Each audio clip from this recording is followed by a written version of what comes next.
I'm 16 and I still can't believe how one simple comment turned into something that felt electric, awkward, and absolutely unforgettable. It happened while I was staying with my cousins on a summer break, and somehow I became the person explaining what periods really are to a 14-year-old boy he barely knew, the cousin's cousin. I'll call him Max. He wandered into our room that first evening. Teen boys do that, right? And he looked lost. A few girls had been giggling in the kitchen earlier about tampons and cramps, and he just froze. So later that night, we were sitting on the floor, girls whispering about TV shows, and Max asked, "Wait, what is a tampon? And what's this bleeding thing?" I felt something shift, like I either let him stay completely clueless or I could tell him straight, simply. I chose the latter. I told him that when a girl has a period, it means her body's shedding lining, and yes, that means blood. Real blood. I said it in a calm voice, not to shock him but to be honest. He shifted uncomfortably, so I reached into my bag and, without making a big show of it, I pulled out a tampon. I said, "See this? This little cotton thing helps catch that blood so you don't stain your underwear."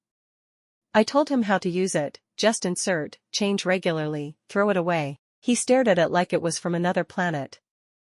I added lightly, "It's totally normal. Every woman uses something like this. I want you to understand, not feel weird." That gave the moment a strange energy, everyone else's hushed giggles, the soft light through the curtains, and I realized I'd made it into a spectacle by showing him that tampon. But I didn't regret it. I continued, "It happens about once a month, might last a few days. Cramping, mood swings, sometimes exhaustion. It's part of growing up." After that night we kept bumping into each other, finding ourselves alone more than once. One late afternoon, I was changing my pad in the bathroom when Max knocked and said, "Can I ask something?" So again, I told him in plain terms about pads versus tampons, period blood, and why people track it. I even joked about PMS and mood swings, saying girls weren't always the friendliest at that time. That got a few laughs, including from him. A few evenings later we ended up back in my cousin's room, fairy lights on, the girls whispering about school drama. Suddenly Max yelped softly. "Oh, look, your pad wrapper fell." I realized he caught sight of it by accident. He flushed bright red. I smiled, shrugged, "That's just part of it. You'll get used to hearing about it." He asked more, and I told him openly about hygiene, disposal, and how you don't die from missing a day. He nodded, eyes wide. But later I overheard one of the older cousins ask me, "Was that really your place to show him a tampon? To explain so much?" I froze. I felt I'd overstepped. I mean, I'd only tried to help him understand biology, embarrassment, and preparedness. But maybe I'd made him uncomfortable. That night I lay awake thinking, did I cross a line in showing him the tampon and being that blunt? Maybe I should have told him to ask a parent instead. Yet I remember how clueless he looked first, like he thought periods were a mythical curse. I thought giving him honest info would demystify it, empower him. So here I am, wondering if I'm the asshole for explaining periods so plainly, showing that tampon, talking dinner table taboo into the evening hush. I genuinely meant no harm. I just didn't want him to grow up thinking menstruation is shameful or a secret. But did I embarrass him instead? Or open his eyes in the way only a frank, no-fluff conversation could? Let me know what you think. The next day, things were a little weird between us. Not awkward exactly, but different. Max was quieter. He didn't avoid me, he actually sat next to me during breakfast, but there was this nervous energy, like he wasn't sure if I thought he was gross or immature now. I tried to play it cool, talking about random stuff like how disgusting the scrambled eggs were or how the orange juice tasted like floor cleaner. That made him laugh, and I thought, okay, maybe everything's fine.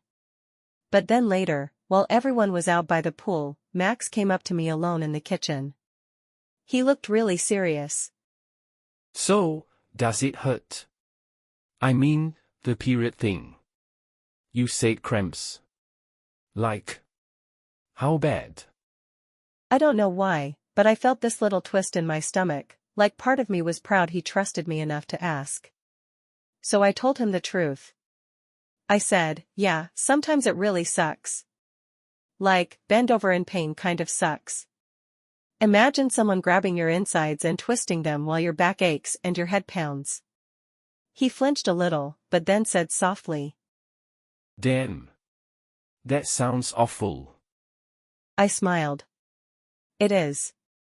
But we survive it every month, so, I guess we're kinda badass. He nodded slowly and said, They don't teach us any of that in school.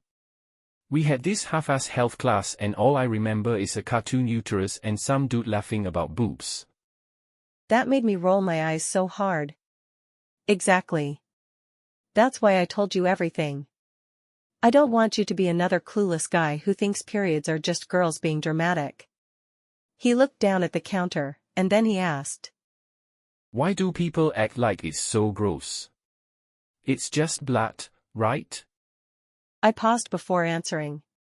Because people are afraid of things they don't understand. And because it's connected to sex and bodies and women, so it gets wrapped in shame and silence. He was quiet after that. Just nodded and kind of looked like he was thinking about a million things at once.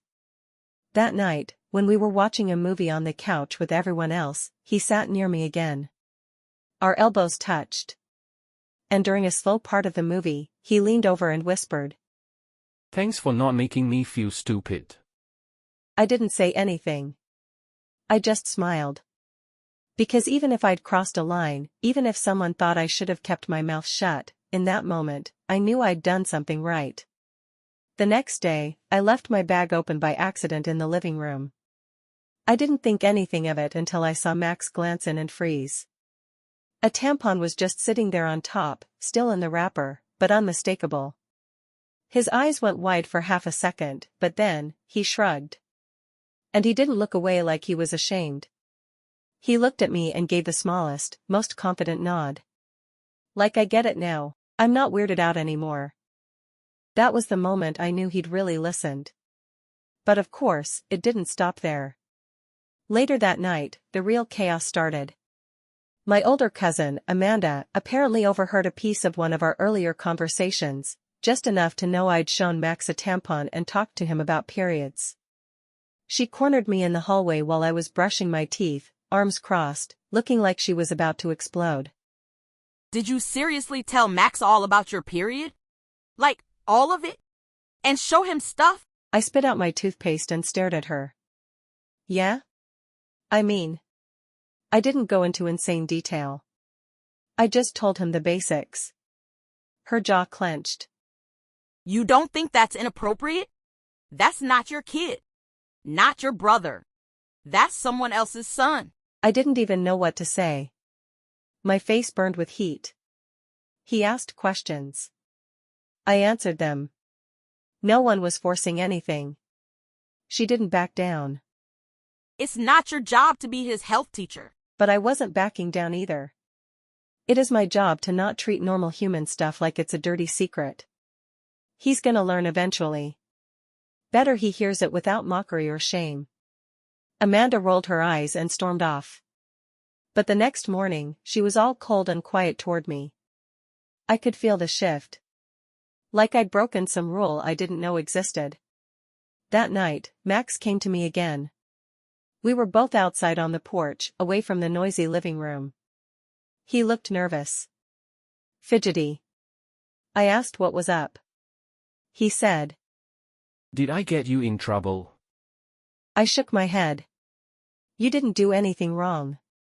He looked down at his shoes. I feel like people think it's weird I asked. That I'm some perv or something. I reached out and touched his arm gently. You're not. Wanting to understand something doesn't make you weird. It makes you smart. He looked up at me, eyes wide and honest. I didn't even know what discharge was. Like, at all.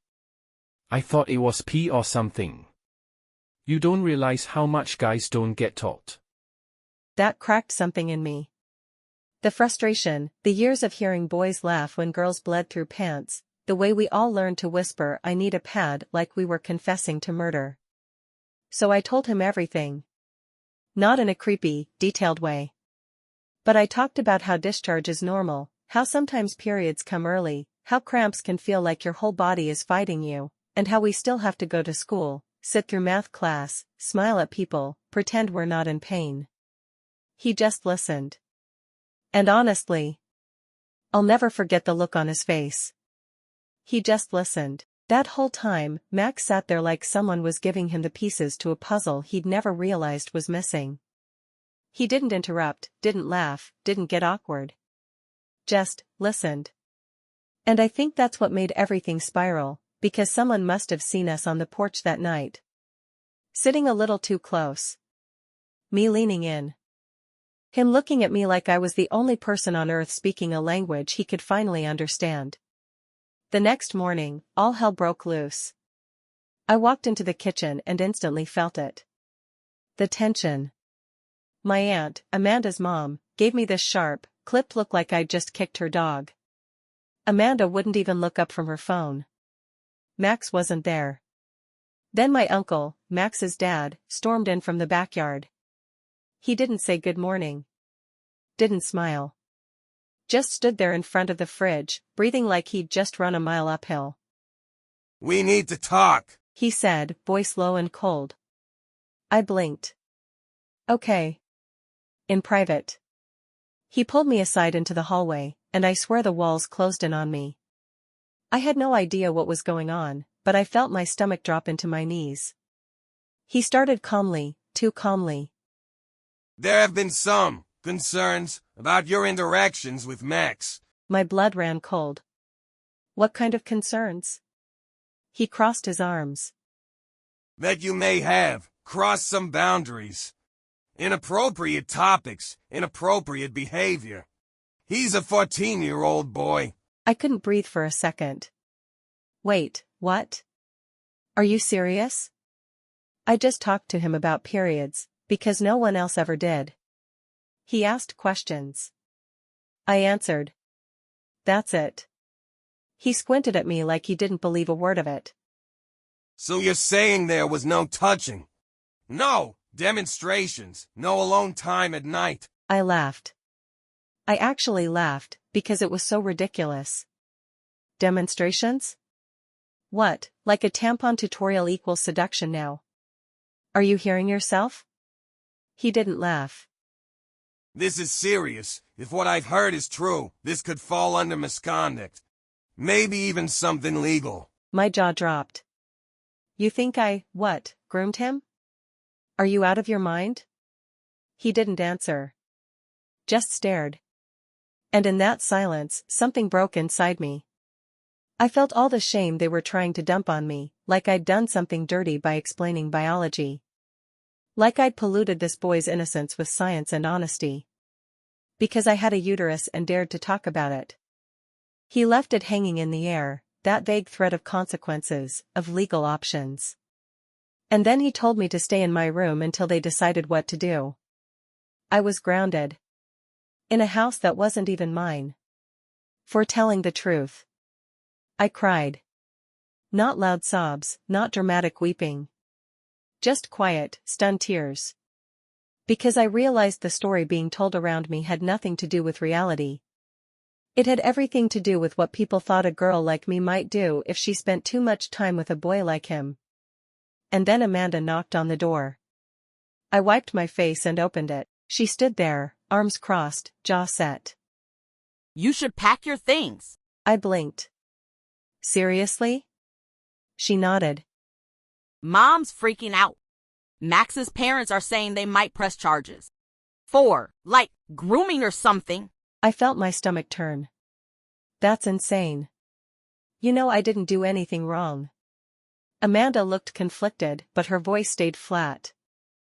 Doesn't matter what I know. It matters what they believe. And they believe you stepped way out of line. I didn't even have the energy to fight anymore. I just sat on the bed, stunned.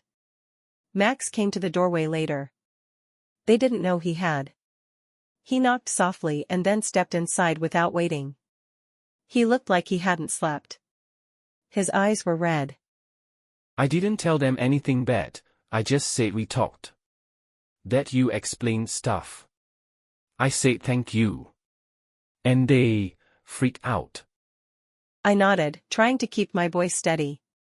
They think I did something to you. He sat next to me, lower lip trembling. You didn't. I swear. You just treated me like I wasn't stupid. I looked at him and said, they don't care. They care what they think happened. Then, quietly, he asked. Are they gonna get the cops? I didn't have an answer. But my heart broke knowing that even he was scared of what his parents might do. Max left after that. We didn't hug. We didn't say goodbye properly. He was just gone. And by the time my parents picked me up, the whispers had already started. She was always too mature for her age. I heard she talked about sex stuff with him. No, I think she showed him something, a tampon. I showed him a tampon. And somehow, in the eyes of a few terrified, prudish adults, that made me a criminal. But here's the thing I keep thinking about. If Max had been the one who explained condoms to a girl, no one would have batted an eye. He'd be called responsible. Mature. A good influence. But I, a girl, talked about periods, and suddenly I'm a threat. And I think that says a hell of a lot more about them than it ever did about me. It got worse before it got better. When I got home, my mom had already been called. My aunt fed her this version of events where I was some kind of manipulative girl, luring Max into conversations that weren't age-appropriate. She actually used those words. My mom didn't believe it at first, she knows me, but she was shaken. I could tell. She asked me to tell her everything from the beginning, and I did. Every word. Every question Max asked. The tampon. The porch. Amanda. Everything. She sat there in silence for a long time, just staring at me. Then she finally sighed and said, "You were trying to help. But baby, not everyone is ready for honesty." A week later, we got a letter. From a lawyer. Not a lawsuit, but a formal notice that Max's parents were exploring legal options due to my inappropriate behavior with their son. They claimed I exposed him to sexual content, caused emotional distress, and crossed a boundary no minor girl should cross with a younger boy.